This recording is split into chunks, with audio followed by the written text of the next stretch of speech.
Bonjour à toutes et tous et soyez les bienvenus dans ce nouvel épisode de Sur la route. Aujourd'hui, nous vous proposons une rencontre avec... Je m'appelle Karine Zinck, j'ai 53 ans. Je suis travailleuse pair dans le social au comité des bases, qui est la délégation des bénévoles et acteurs sociaux engagés Drôme-Ardèche. Alors, il était convenu que de comité des bases Drôme-Ardèche, il en serait question dans l'émission du jour. Et puis, en fin de compte, on vous propose plutôt de faire connaissance avec Karine. Son parcours de vie, son regard sur les choses. Et c'est vraiment l'émission qu'il fallait faire. Mais pour vous présenter en 2 mots le comité des bases Drôme-Ardèche, eh bien c'est simple, je suis allé faire un tour sur leur page Facebook et voilà ce qu'on peut lire. Faire remonter la parole des personnes en précarité auprès des pouvoirs publics et développer le travail pair, P-A-I-R. Et c'est vraiment de ça dont on va parler aujourd'hui. Mais pas avec n'importe qui. On vous souhaite une belle rencontre, une bonne écoute et on se retrouve à la fin de l'émission afin de se dire au revoir. Alors, travailleuse pair, ça vient de la pair-aidance, qui veut dire semblable. C'est-à-dire que un jour, j'ai trouvé une offre d'emploi qu'une travailleuse sociale qui me suivait depuis des années m'a fait passer par mail. Sur cette offre d'emploi, il était écrit qui cherchait quelqu'un qui avait été accompagné pendant des années, qui avait connu les addictions. Et voilà, c'était le diplôme qu'il fallait en fait. Du coup, aujourd'hui, moi j'ai un bac plus 52, option précarité addiction. Parce qu'on se rend compte aujourd'hui que entre le travail social, donc qui veut aider les gens dans la précarité, et la précarité, il y a un fossé qui s'est creusé. Et ce qui leur manque, c'est justement la parole des personnes qui ont ce vécu, pour prendre les bonnes décisions. Moi, quand j'allais voir les travailleurs sociaux quand j'avais besoin d'aide, je ressortais pas très souvent avec des solutions, en fait. Aujourd'hui, en discutant avec ces travailleurs sociaux, on se rend compte qu'en fait, c'est un problème de communication. On n'a pas les mêmes mots, on n'a pas les mêmes buts. Des fois, c'est parce que au lieu de demander à une personne où est-ce qu'elle en est, elle, dans son parcours et où elle a envie d'aller, ils vont peut-être demander alors là, il faut que votre budget il soit un peu plus comme ça, il faut faire tel papier, il faut faire... voilà. Ça manque de lien avec la réalité, ça manque d'humain, par exemple. Une personne qui va ne pas venir à son rendez-vous de RSA, des fois, ça arrive que le travailleur social va se dire elle s'en fout. Mais peut-être que cette personne, elle est en train de faire une phobie sociale, qu'elle n'arrive plus à venir. Peut-être qu'elle a un animal dont elle ne peut pas se séparer, les animaux sont interdits dans les locaux. Enfin, il y a plein de raisons avant de s'en foutre, quoi. Ou même peut-être qu'elle a oublié. Et d'ailleurs, au comité, on fait des actions de parrainage, justement, pour les personnes, parce que quand on est dans la rue, on n'a pas un agenda.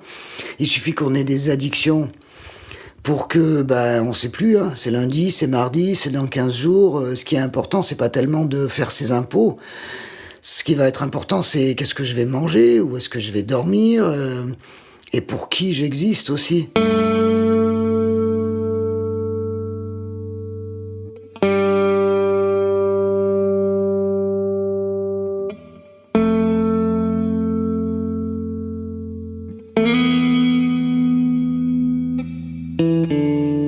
Donc moi, je pense que la précarité, que ce soit sociale et financière, a commencé quand j'avais 7 ans. Mon père était pas là, ma mère travaillait, je m'occupais de mon petit frère qui avait 5 ans, donc déjà j'ai eu un petit peu des engagements, quoi. Et à la suite, vers l'âge de 13 ans, j'ai commencé à rentrer dans les addictions, parce que à l'époque, il y avait beaucoup de souffrance. Et un jour, j'allais sur la place de mon quartier et je vois 2 jeunes, beaucoup plus grands que moi, qui devaient avoir 18 ans, moi j'en avais 13, et ils buvaient de la bière. Et ils m'ont offert une bière. Moi je savais pas du tout ce que c'était l'alcool, hein. Et j'ai bu cette bière, et cette bière, elle m'a fait tellement de bien. Je l'ai bu, elle m'a apaisé, elle m'a aimé, j'allais dire. Elle était en train de me donner tout ce qui était en trash dans ma vie, elle était en train de m'apaiser tout ça. Et là, j'ai commencé à boire, régulièrement, puisque ça faisait du bien. Au moins, il y avait quelque chose dans la vie qui faisait du bien, c'était ça. Donc, j'ai été malade alcoolique assez rapidement, j'ai connu la rue, parce que je voulais que mon père s'occupe de moi, mais il n'était pas là, donc moi je restais dans la rue. À l'époque, on avait la chance ou le malheur, je ne sais pas, de pas avoir de portable. Nous, à la maison, on n'avait pas de téléphone. Ma mère, elle avait pas le temps d'aller courir dans toute la ville me chercher parce qu'il y avait mon petit frère à s'occuper. Donc moi, je suis resté dans la rue, à dormir un peu n'importe où, à fréquenter un peu tout le monde et à essayer de me trouver une famille ou un sens, quoi. J'avais 13 ans, donc j'étais quand même gamine. Et jusqu'à 17, 18 ans. Et j'ai toujours continué à boire. Je savais pas du tout ce que c'était la maladie alcoolique. Et voilà, après, vers 18 ans, j'ai commencé à faire un peu de bénévolat dans des associations. J'ai cherché un travail, je payais 1000 francs un appartement et je gagnais 1000 francs, donc l'affaire était vite classée, quoi. Le reste du temps, c'était un sac de patates de 10 kilos qui devait faire le mois, et puis du café qu'on repasse et qui devient de l'eau chaude. Et puis les addictions sont toujours restées, en fait. J'ai fait un peu de prison, j'ai fait 2 mois de prison, puisqu'on essaye de gagner de l'argent par des moyens... Voilà, par des moyens comme on peut, quoi. J'ai envie de dire, c'est pas évident quand on est sous addiction et qu'on n'a pas de repères, surtout, de se trouver dans cette société, quoi. Parce qu'il n'y avait pas, à l'époque, autant d'éducateurs de rue, de gens qui s'occupent de nous, de gens bienveillants. Moi, j'ai dormi à Valence devant ce qui était la NPE, j'avais 15 ans ou 16 ans. Je dormais, j'étais complètement défoncé. Je pense qu'aujourd'hui, on laisserait jamais un jeune... Enfin, j'espère du moins qu'aujourd'hui, on a beaucoup plus de conscience de ça.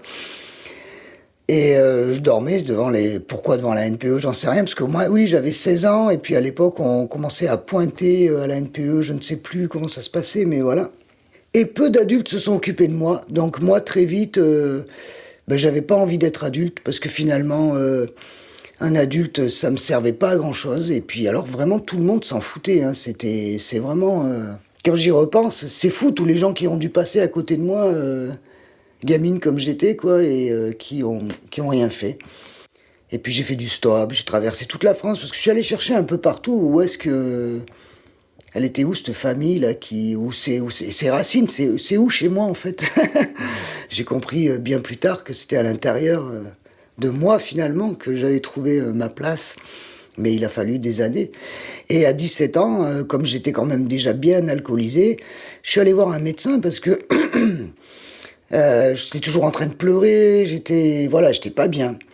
Et donc là, cerise sur le gâteau, j'ai envie de dire, je sais pas pour qui, mais il m'a fait une ordonnance avec des antidépresseurs, des anxiolytiques, voilà. Donc un peu plus de défense, hein, en plus de mon alcool.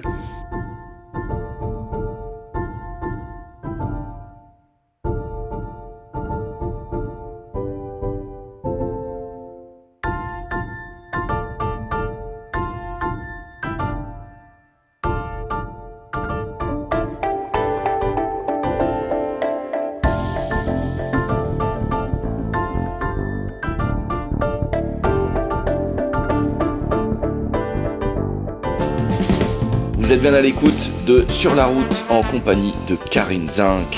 Retour à l'entretien.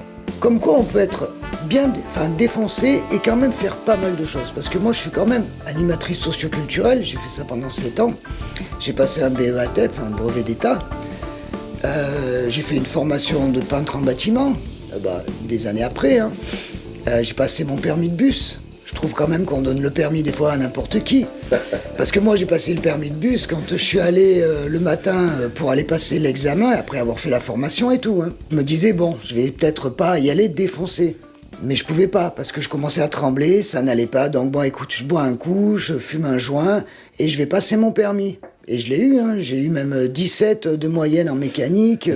Voilà, j'ai fait pas mal de diplômes. Et quand on fait des choix comme ça, sous défense, j'ai envie de dire, j'ai pas continué dans les métiers. À part animatrice socioculturelle, c'était génial. J'ai fait ça pendant 7 ans. Mais sinon, peintre en bâtiment, je voulais le faire en vue d'être formatrice pour former des gens dans l'insertion, toujours pour aller aider ceux qui en ont besoin. Et puis finalement, peut-être que l'année d'après, après l'alcool, les joints, le machin, j'ai changé d'avis et puis j'ai fait autre chose.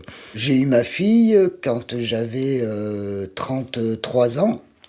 Ça aussi, quand on nous dit, oui, pour avoir un enfant, il faut être dans une situation stable, il faut ci, il faut ça. Non, j'aurais jamais eu d'enfant sinon, hein. J'ai eu ma fille, ce qui m'a fait que il a fallu que j'arrête de boire, j'étais enceinte, mais quand même, les docteurs m'ont quand même dit, au lieu d'arrêter tout et de faire un sevrage et que finalement le stress risque plus de faire du mal à l'enfant, tu peux même fumer un peu d'herbe. Alors j'étais en Ardèche à l'époque, hein, c'était assez facile. Je fume un peu d'herbe de temps en temps et voilà. Et aujourd'hui ma fille va très bien, elle a 23 ans, elle est en pleine forme. Voilà, ça aussi c'était un passage de construire une famille, donc ça s'est pas fait aussi facilement. Parce que, le papa, après, n'est pas resté très longtemps, on va dire, investi. Et donc, je me retrouvais encore seul avec ma gamine. Le schéma qui se reproduit, ma mère qui avait élevé ses enfants seule, ma grand-mère qui avait élevé ses enfants seule. Mais bon, on s'en sort quand même. Et à 33 ans, la première fois que j'ai emmené ma gamine à l'école maternelle, j'ai regardé les mamans. Et je me suis dit, mais toi, t'es pas une maman comme les autres quand même. T'arrives là, déjà, je sentais l'alcool, j'étais mal à l'aise. Je voyais bien que j'avais rien à voir avec ces mamans-là. Et c'est ça qui m'a fait faire le déclic, d'aller me dire, mais qu'est-ce que j'ai qui va pas en fait? Parce que moi, la maladie alcool, elle est pas connue. On sait pas que c'est une maladie. Des fois, on le sait pas. Et donc, je suis allé dans un centre médico-psychologique. Et on m'a déclaré phobie sociale, agoraphobie, donc traitement encore qui continuait tout le temps, les Xanax, les antidépresseurs. Aujourd'hui, je suis tout à fait sûr que je ne fais pas ni de phobie sociale ni d'agoraphobie, mais je pense plutôt que c'était l'alcoolisme et tout ça qui avait engendré des choses, la vie à l'extérieur, quoi. On est ouvert, les entrailles comme ça à l'air, et puis on doit tout affronter, c'est trop dur, quoi. Et en allant à ces rendez-vous du CMP, j'ai trouvé un petit papier, un petit flyer de la Croix-Bleue, une association qui parlait de malades alcooliques. Mais qu'est-ce que c'est que ça, un malade alcoolique? Et je suis donc allé voir à l'association, mais qu'est-ce que c'est un malade alcoolique? Est-ce que moi je le suis? Et à mesure qu'ils me disaient, si c'est comme ça, c'est que t'es malade alcoolique, si tu fonctionnes... J'avais bon à toutes les cases. J'ai dit bon... Ok, d'accord, ok, mais alors maintenant, qu'est-ce qu'on fait, quoi? Et maintenant, on m'a dit, c'est abstinence totale et définitive. Et là, j'ai pleuré beaucoup. Ma première réaction, ça a été, mais du coup, je vais même plus pouvoir boire du vin rouge avec du roquefort. Tu vois, comme quoi c'était vraiment... non. Et voilà, là a commencé un travail avec cette association et avec des professionnels de santé, sauf que je voulais toujours rester dans l'anonymat parce que ma seule crainte, c'était qu'on m'enlève ma gosse, en fait. Donc je me suis sevré chez moi avec l'aide de l'association. Et au bout de 2 ans, j'ai été membre active et présidente de l'association. Et du coup, j'ai pu m'occuper de plein de personnes, j'ai pu fréquenter des réseaux addictologie avec des professionnels de santé en amenant mon témoignage. Enfin, c'était vraiment la valorisation qui commençait de mon parcours, en fait. Finalement, toutes ces galères que j'avais vécues étaient en train de servir à des professionnels de santé, étaient en train de servir à des personnes malades alcooliques. Quand je dis j'ai au sein de la Croix-Bleue de Montélimar, c'est pas moi toute seule, bien sûr, c'est l'association. On était 4 ou 5 au départ à refaire tourner cette section Croix-Bleue et à avoir des hommes, des femmes, des gens de l'entourage qui venaient et ça m'a amené à animer des réunions, à avoir des gens en entretien, à faire des choses bénévolement que professionnellement, j'avais pas le diplôme. J'avais pas le diplôme pour être animatrice de réunion, j'avais pas le diplôme pour avoir des accompagnements. Mais bénévolement, du coup, je pouvais faire tout ce que je voulais. Et ça a été très bien, là, ces années, pendant 7 ans.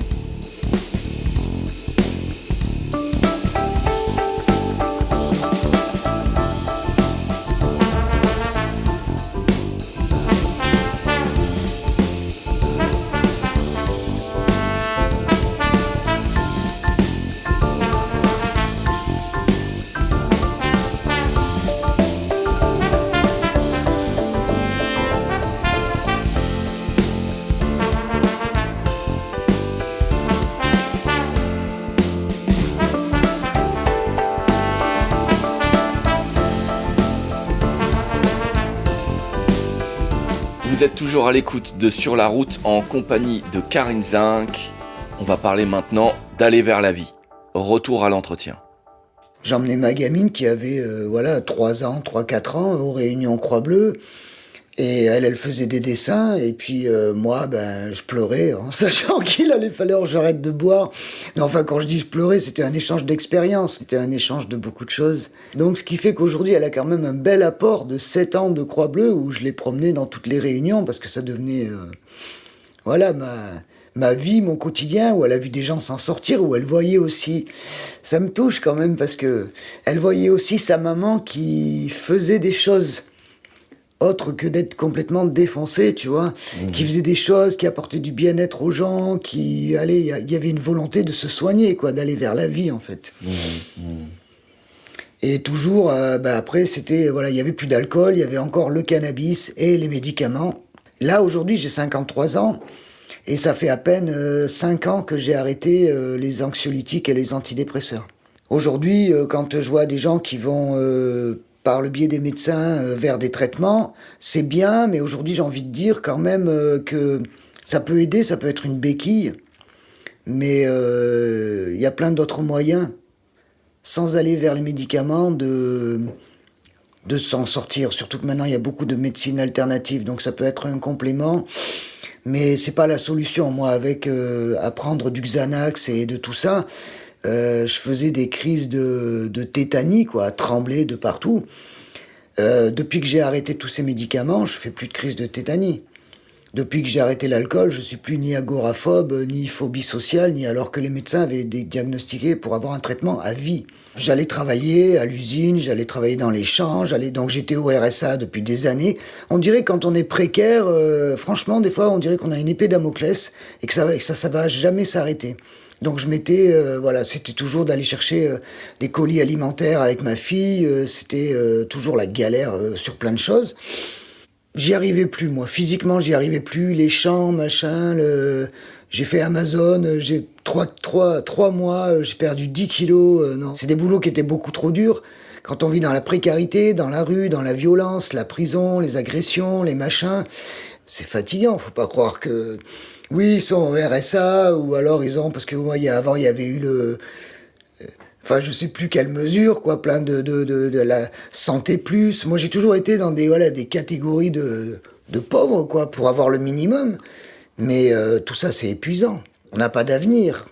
On a juste, aujourd'hui, comment je vais manger, où est-ce que je vais dormir, comment je vais nourrir ma fille. Chaque courrier, ça devient un stress encore plus. J'ai toujours été quand même bien, surtout que j'ai vécu en Ardèche, j'ai toujours été très spirituel, quoi. On va dire, proche de la nature, les chamans, tout ça m'intéressait beaucoup. Et puis moi, j'y croyais fort, sinon je serais morte de toute façon, parce que sans cette foi en l'univers et en la vie, j'aurais pas pu tenir le coup. Du coup, je me suis dit, moi c'est bon, j'arrête de travailler pour... je ne sais pas quelle boîte, à éplucher des kilos d'ail pendant des 8 heures par jour, tout ça pour gagner un SMIG. De toute façon, je n'y arrivais plus, mentalement et physiquement, c'était plus possible. Donc j'ai dit j'arrête. J'ai demandé à l'univers, je dis voilà. L'univers, voilà. Moi, j'arrête ces boulots-là. Quitte à aller manger des racines en Ardèche sous un tipi, je m'en fous, c'est pas grave. Et si tu peux m'envoyer un boulot qui me correspond un peu plus, où vraiment là je pourrais développer tout mon sens du social et de moi j'aime les gens. Enfin j'en étais arrivé à ne plus aimer personne parce que voilà, mais j'aime les gens, c'est vraiment, l'être humain est fantastique. Et voilà, j'ai demandé ça à l'univers, et puis je suis allé me baigner dans les rivières pour me détendre, et j'ai arrêté de travailler. Parce que de toute façon, au RSA, dès qu'on travaille, après on n'a plus le RSA, donc pendant 3 mois, on n'a plus de revenus, donc on a de nouveau des dettes. Enfin bon, c'est un truc de dingue, hein. Comme on dit maintenant, ça serait une dinguerie.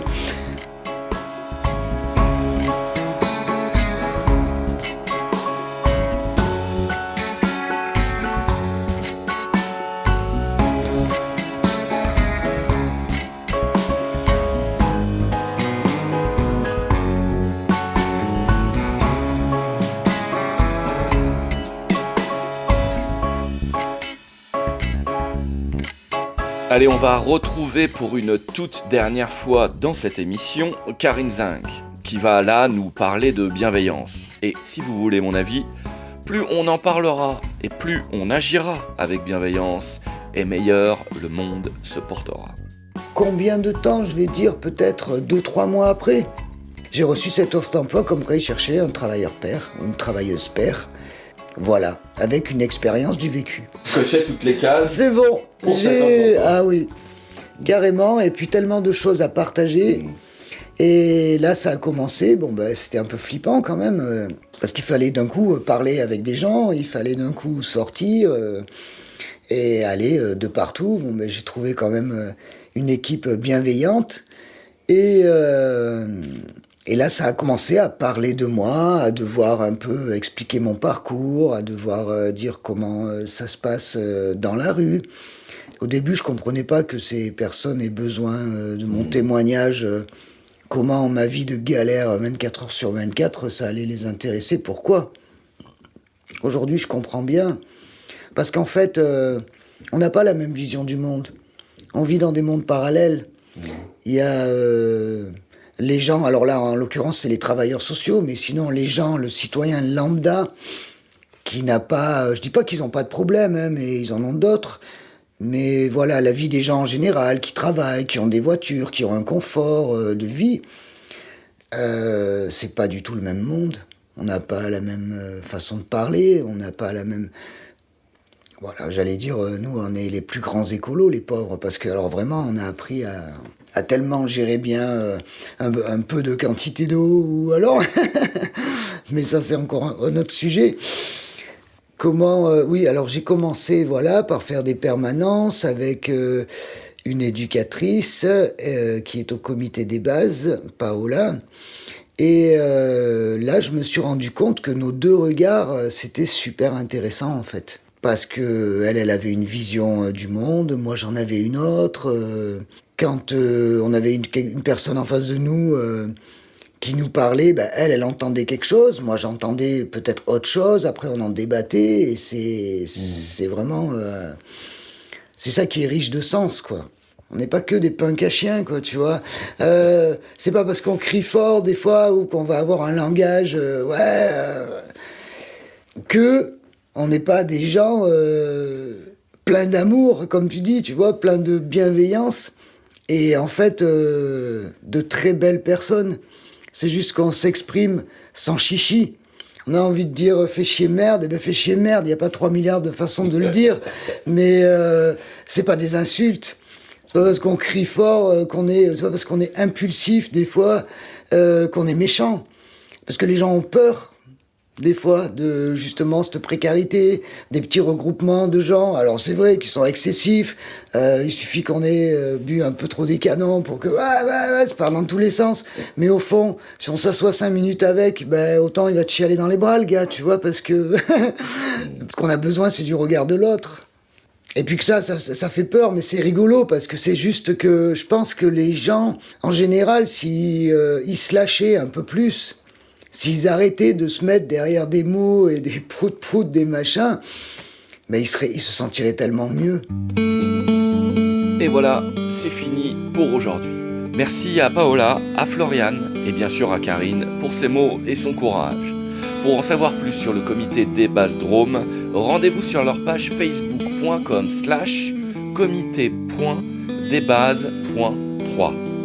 Si vous voulez réécouter cette émission, plusieurs choix s'offrent à vous. En cherchant Sur la route sur YouTube ou sur le site Podcastix, qui vous permettra d'écouter cette émission et toutes les émissions précédentes via Deezer, Spotify, j'en passe et des meilleurs. Vous pouvez également vous rendre sur la page Facebook de l'association Résonance. Trouvez-nous à Association Résonance, REZONANCE.